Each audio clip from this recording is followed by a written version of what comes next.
member ng glam team ni Catherine Bernardo ay siniwalat kung bakit hindi nakasunod si Alden Richards. Nakakatuwa ngang makita na super nag-e-enjoy si Catherine sa kanyang Thailand tour kasama ang kanyang buong glam team.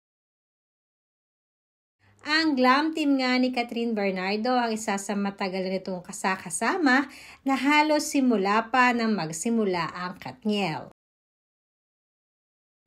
Hindi na nga iba ang turo ni Catherine sa mga ito dahil na rin sa tagal ng kanilang naging pinagsamahan ay subok na ni Catherine ang loyalty ng halos lahat sa kanila. Kaya naman sabi nga ni Catherine na deserve ng kanyang glam team ang Christmas treat niya na ito dahil sa pasasalamat na din niya dahil through thick and thin ay hindi nila ito iniwan. Isa ang Thailand sa paboritong bansa ni Kat kahit noon pa man. Matatanda ang makailang beses na nga siyang pabalik-balik dito kasama ang family and friends. Ito ay dahil na rin sa food and places sa Thailand pero pinaka-main talaga ay ang food dahil alam naman natin na mahilig sa pagkain si Catherine.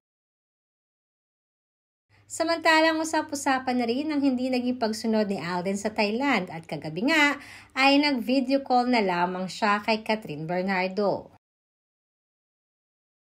Ayon na rin sa aming source, isa sa glam team ni Kat ang nagsabing hindi nakaabot si Alden na dapat sana ay kagabi pa ito susunod subalit na stranded siya sa Boracay dahil na-cancel ang flight nito. Kaya naman halos ngayon lamang din nakauwi si Alden galing Boracay. At si Catherine naman at ang team niya ay pauwi na ng Pilipinas ngayon.